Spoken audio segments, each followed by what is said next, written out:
ସମସ୍ତଙ୍କୁ ନମସ୍କାର ଓ ଶୁଭ ସକାଳ। ଆସନ୍ତୁ ନଜର ପକାଇ ନେବା ଆଜିର ମୁଖ୍ୟ ଖବରଗୁଡ଼ିକ ଉପରେ।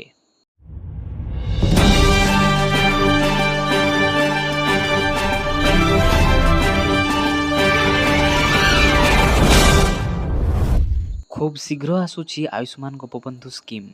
ରାଜ୍ୟରେ ଆୟୁଷ୍ମାନ ଭାରତ ଯୋଜନା ସହ ଲାଗୁ ହେବ ଗୋପବନ୍ଧୁ ଜନ ଆରୋଗ୍ୟ ଯୋଜନା। ଏହାଦ୍ୱାରା ରାଜ୍ୟ ଭିତରେ ଓ ବାହାରେ ଏହି ସୁବିଧା ଉପଲବ୍ଧ ହେବ। 27,000 ହସ୍ପିଟାଲରେ ମିଳିବ ଏହି ସହାୟତା। ସରକାରଙ୍କ 100 ଦିନ ପୂର୍ତ୍ତି ଅବସରରେ ମୁଖ୍ୟମନ୍ତ୍ରୀ ଏଭଳି ଘୋଷଣା କରିଛନ୍ତି। ପରବର୍ତ୍ତୀ ଖବର, ଖୁବ୍ ଶୀଘ୍ର ଆରମ୍ଭ ହେବ ମାଗଣା ଗ୍ୟାସ୍ ଯୋଜନା। ଦୀପାବଳି ମହୋତ୍ସବରୁ ମାଗଣା ଗ୍ୟାସ୍ ସିଲିଣ୍ଡର ଯୋଜନା ଆରମ୍ଭ ହେବ ବୋଲି ମୁଖ୍ୟମନ୍ତ୍ରୀ ଘୋଷଣା କରିଛନ୍ତି। ଏହାର ଅର୍ଥ ମହିଳାମାନେ ମାଗଣା ଗ୍ୟାସ୍ ସିଲିଣ୍ଡରରେ ପାଇବେ। ଦୀପାବଳିରେ ପ୍ରଥମ ସିଲିଣ୍ଡର ମାଗଣାରେ ଯୋଗାଇ ଦିଆଯିବ ବୋଲି ପ୍ରକାଶ ପାଇଛି। ଏହାର ଅର୍ଥ ହେଉଛି ମହିଳାଙ୍କର 860 ଟଙ୍କା ସଞ୍ଚୟ ହୋଇପାରେ ବୋଲି କୁହାଯାଉଛି। କାରଣ ବର୍ତ୍ତମାନ 14.2 କିଲୋଗ୍ରାମ ସିଲିଣ୍ଡରର ମୂଲ୍ୟ ଏହି ପରିସର ମଧ୍ୟରେ ଅଛି। ଅନ୍ୟପକ୍ଷରେ ମାଗଣା ବସ୍ ଏବଂ ମହିଳାଙ୍କ ପାଇଁ ମାସକୁ 1500 ଟଙ୍କା ଭଳି ଯୋଜନା କେବେ କାର୍ଯ୍ୟକାରୀ ହେବ ତାହା ଦେଖିବାକୁ ବାକି ରହିଲା। ପରବର୍ତ୍ତୀ ଖବର, ସାହାରା ଟଙ୍କା ନେଇ ବଡ଼ ଅପଡେଟ୍। ସାହାରା ନିବେଶକଙ୍କ ପାଇଁ ଖୁସି ଖବର। ସରକାର ଅନୁମୋଦନ ସୀମାକୁ 5 ଗୁଣ ବୃଦ୍ଧି କରିଛନ୍ତି।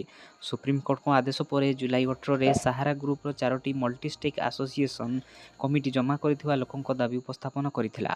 ରିଫଣ୍ଡ ଟଙ୍କା 10,000ରୁ ବଢ଼ି 50,000 ଟଙ୍କା ହୋଇଛି। ସାହାରା ଗ୍ରୁପରେ ସମବାୟ ସମିତିରେ ଟଙ୍କା ଜମା କରୁଥିବା କ୍ଷୁଦ୍ର ଜମାକାରୀ ନିବେଶକଙ୍କ ପାଇଁ ପ୍ରତ୍ୟାହାର ରାଶି ସୀମା 5 ଗୁଣ ବୃଦ୍ଧି କରାଯାଇଛି। ଏଭଳି ପରିସ୍ଥିତିରେ ଏହା 10,000ରୁ 50,000 ଟଙ୍କାକୁ ବୃଦ୍ଧି ପାଇଛି।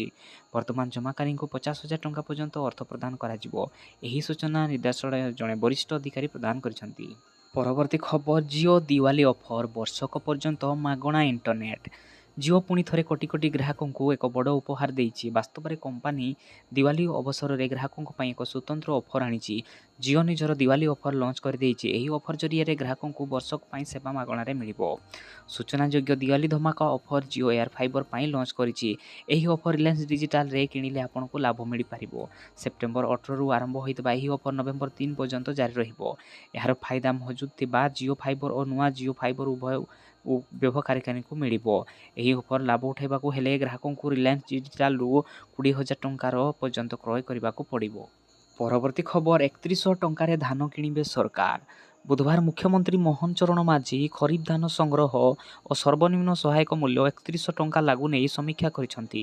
କୃଷକମାନଙ୍କ ହିତକୁ ଦୃଷ୍ଟିରେ ରଖି ଧାନର ବର୍ଦ୍ଧିତ ସର୍ବନିମ୍ନ ସହାୟକ ମୂଲ୍ୟ ଲାଗୁ ଓ ମଣ୍ଡିରେ ଧାନ ସଂଗ୍ରହ ପ୍ରକ୍ରିୟାର ସରଳୀକରଣ କରିବାକୁ ମୁଖ୍ୟମନ୍ତ୍ରୀ ନିର୍ଦ୍ଦେଶ ଦେଇଥିଲେ। ଚଳିତ ବର୍ଷ 1 କୋଟି ମେଟ୍ରିକ ଟନ୍ ଧାନ ସଂଗ୍ରହର ଲକ୍ଷ୍ୟ ରଖାଯାଇଛି। ଏହାକୁ ଦୃଷ୍ଟିରେ ରଖି ଚାଷୀଙ୍କ ସୁବିଧା ପାଇଁ ମଣ୍ଡିରେ ସମସ୍ତ ପ୍ରକାରର ବ୍ୟବସ୍ଥା କରିବାକୁ ମୁଖ୍ୟମନ୍ତ୍ରୀ କହିଥିଲେ। ସଂଗୃହୀତ ଧାନକୁ ସୁରକ୍ଷିତ ରଖିବା ନିମନ୍ତେ ଗୋଦାମ ଗୃହ ନିର୍ମାଣ କରିବା ଉପରେ ମୁଖ୍ୟମନ୍ତ୍ରୀ ଗୁରୁତ୍ୱାରୋପ କରିଥିଲେ। କୃଷକମାନଙ୍କ ସର୍ବାଧିକ ସୁବିଧା ପାଇଁ ସମସ୍ତ ବ୍ୟବସ୍ଥାକୁ ସୁନିୟନ୍ତ୍ରିତ କରିବାକୁ ମୁଖ୍ୟମନ୍ତ୍ରୀ ନିର୍ଦ୍ଦେଶ ଦେଇଥିଲେ। ପରବର୍ତ୍ତୀ ଖବର, କାନାରା ବ୍ୟାଙ୍କରେ 3,000 ବମ୍ପର ନିଯୁକ୍ତି। ଯଦି ଆପଣ ବ୍ୟାଙ୍କରେ ଚାକିରି ଖୋଜୁଛନ୍ତି ତେବେ ଆପଣ କାନାରା ବ୍ୟାଙ୍କରେ ଏହି ପଦବୀ ପାଇଁ ଆବେଦନ କରିପାରିବେ। ଗ୍ରାଜୁଏଟ୍ ଆପ୍ରେଣ୍ଟିସର ବମ୍ପର ପୋଷ୍ଟ ପାଇଁ କାନାରା ବ୍ୟାଙ୍କ ନିଯୁକ୍ତି ବିଜ୍ଞପ୍ତି ଜାରି କରିଛି। ଯେଉଁ ପ୍ରାର୍ଥୀମାନେ ଏହି ପଦବୀ ପାଇଁ ଆବେଦନ କରିବାକୁ ଚାହୁଁଛନ୍ତି, ଆବେଦନ ଲିଙ୍କ ସକ୍ରିୟ ହେବା ପରେ ଫର୍ମ ପୂରଣ କରିପାରିବେ। ଏଥିପାଇଁ କେବଳ ବିଜ୍ଞପ୍ତି ପ୍ରକାଶ ପାଇଛି, ପଞ୍ଜୀକରଣ ଆରମ୍ଭ ହୋଇନାହିଁ। ଆଜିଠାରୁ 2 ଦିନ ପରେ ଯଥା 21 ସେପ୍ଟେମ୍ବର 2024ରେ ପଞ୍ଜୀକରଣ ଆରମ୍ଭ ହେବ। କାନାରା ବ୍ୟାଙ୍କର ଆପ୍ରେଣ୍ଟିସ ପୋଷ୍ଟଗୁଡ଼ିକ କେବଳ ଅନଲାଇନରେ ଆବେଦନ କରିପାରିବେ। ଏହା କରିବା ପାଇଁ ଆପଣଙ୍କୁ ବ୍ୟାଙ୍କର ଅଫିସିଆଲ ୱେବସାଇଟକୁ ଯିବାକୁ ପଡ଼ିବ, ଯାହାର ଠିକଣା ହେଉଛି canarabank.com।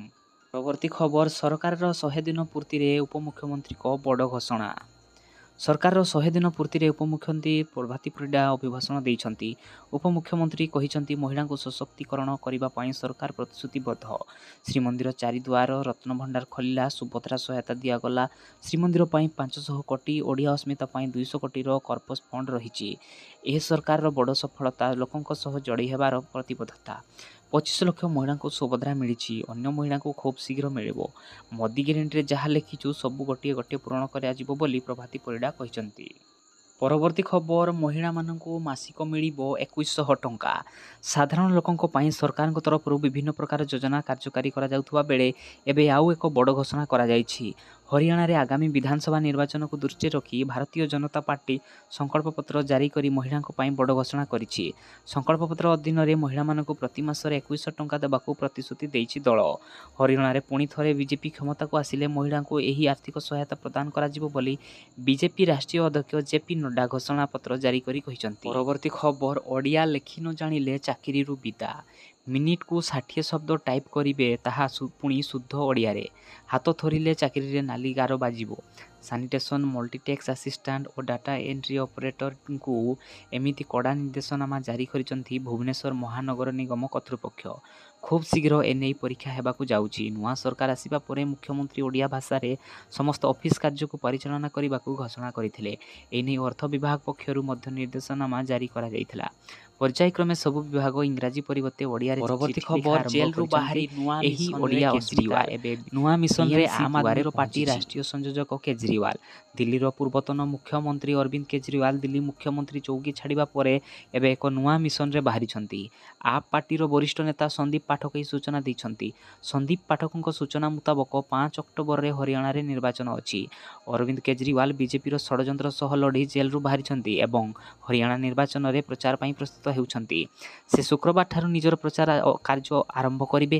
ପାଠକ କହିଛନ୍ତି ଅରବିନ୍ଦ କେଜ୍ରିୱାଲ 20 ସେପ୍ଟେମ୍ବରରୁ ପ୍ରଥମ ରୋଡ୍ ଶୋ କରିବେ।